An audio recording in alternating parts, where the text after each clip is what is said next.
Italy feels overwhelming when you try to do too much, move too fast, and plan too little.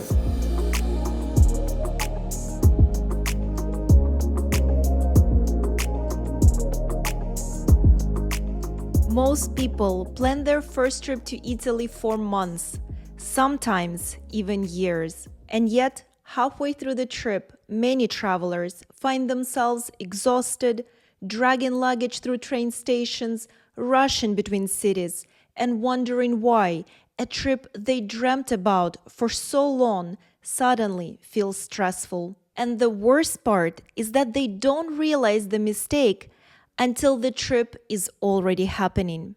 So today I'm going to share with you what actually goes wrong on first trips to Italy and how to fix it before you go. Now let me start by saying that for many first-time travelers, overwhelm begins even before they travel to Italy. And I talk about it in numerous of my podcast episodes. But Italy, if you look on the map, it looks small. So a lot of first-time travelers assume that they can see a lot in one trip. A lot of first-time itineraries look something like this: Rome, Florence, Tuscany, Tuscan countryside, Amalfi, maybe Venice, Sicily, and Lake Como.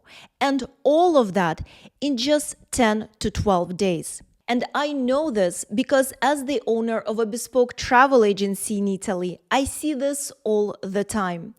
And on paper, it looks doable, easy, exciting, but in reality, it is exhausting, rushed, and the opposite of the immersive Italy trip most travelers dream about. Because moving between places in Italy takes far more time and energy than it looks on the map.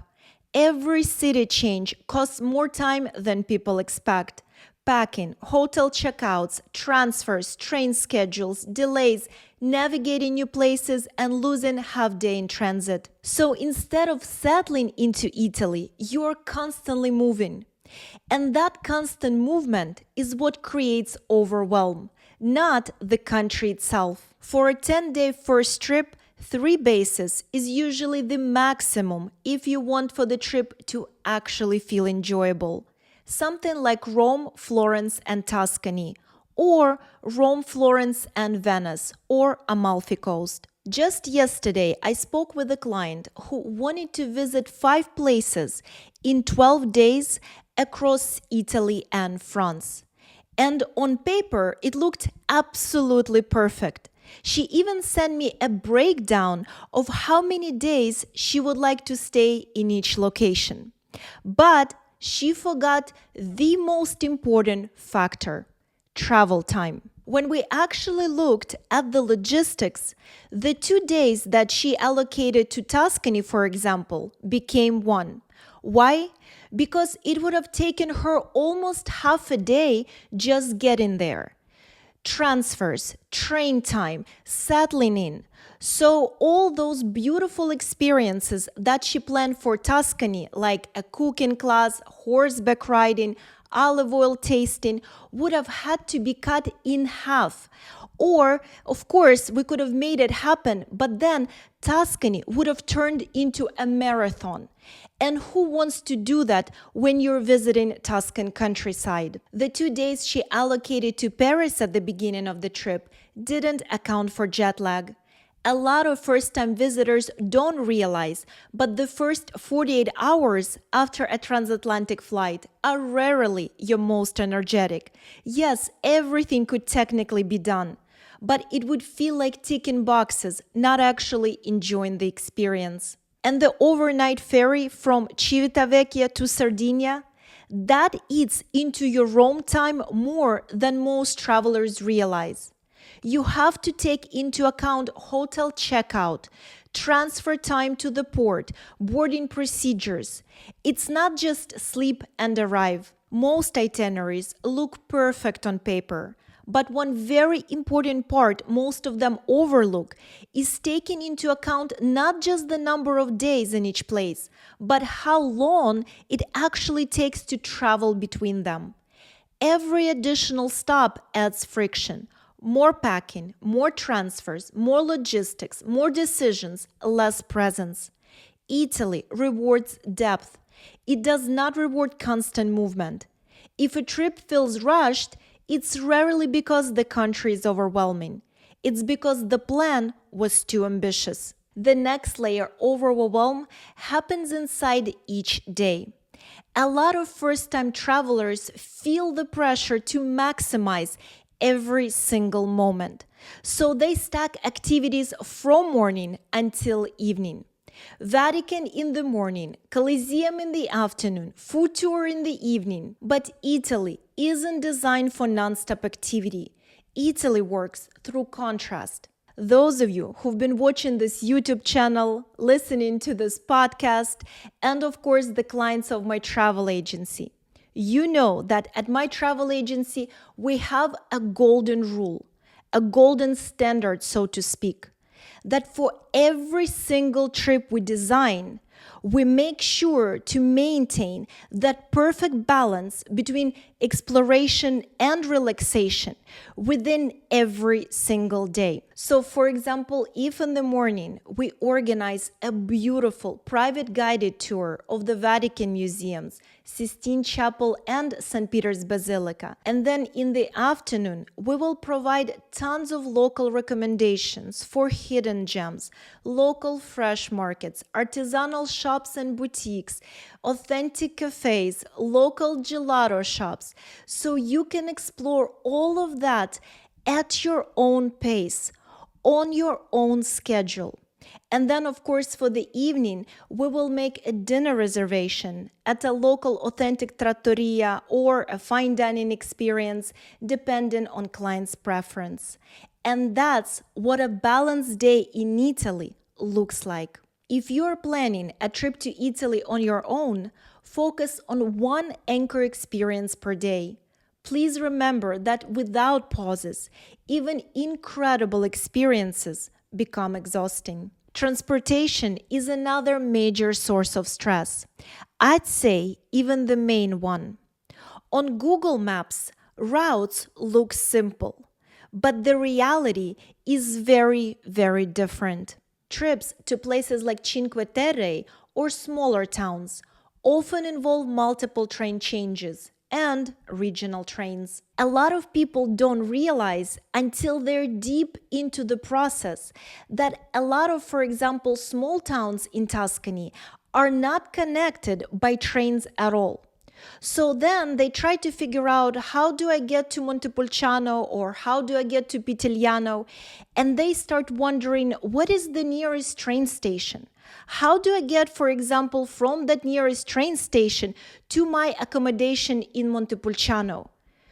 How am I going to move between different locations in Tuscany? Should I rent a car? But from where? And where do I leave it? And I know this because I receive so many questions on a daily basis on my YouTube and of course my Instagram. And by the way, if you are not yet part of my Instagram community, I would absolutely love to have you there. As on my Instagram, on a daily basis, I share tons of travel tips, insights, inspiration for Italy, Greece, and France. And of course, I will make sure to leave you the link to my Instagram account in the description down below. Now, to sum this all up, what you always need to keep in mind is that moving from place to place in Italy requires detailed planning and advanced organization. Regional trains are frequently delayed. Connections get missed.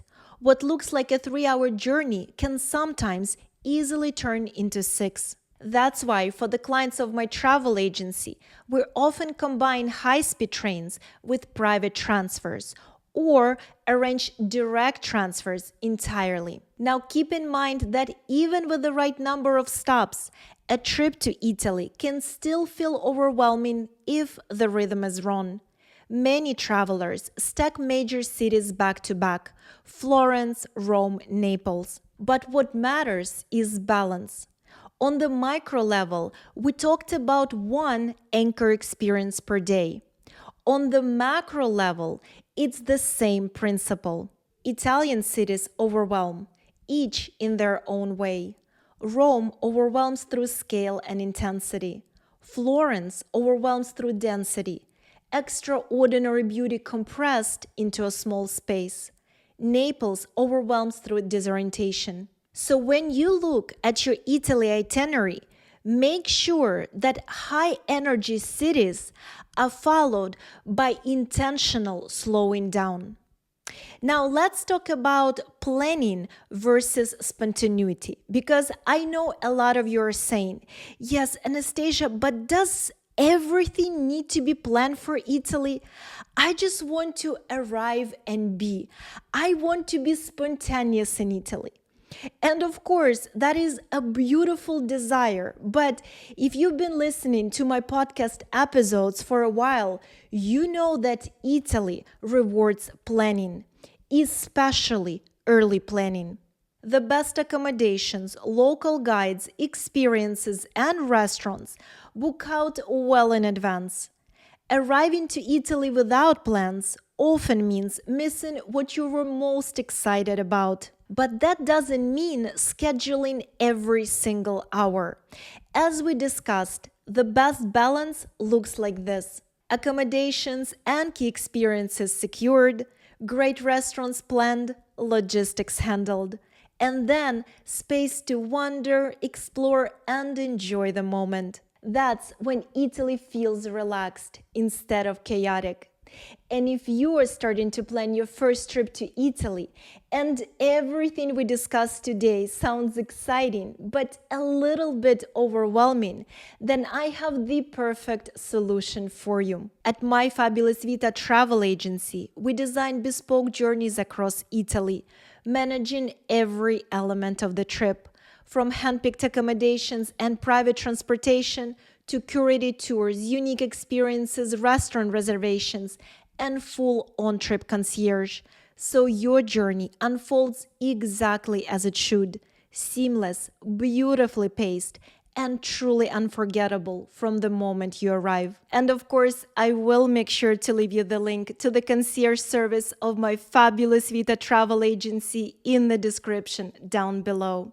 Now, to sum it all up, because I know we covered a lot of ground today, to sum it all up, Italy feels overwhelming when you try to do too much, move too fast, and plan too little. I will never stop repeating that less is more in Italy. And if you want to see exactly how this plays out in real life, I strongly recommend for you to watch my previous episode on Florence: why so many visitors leave regretting they didn't stay longer. Because Florence is the perfect example of what happens when the city is rushed instead of lived.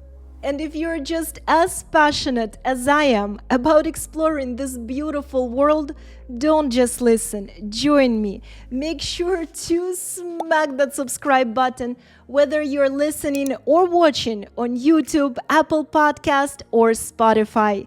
Let's explore this incredible world together, one unforgettable story at a time. This is Anastasia signing off from Florence.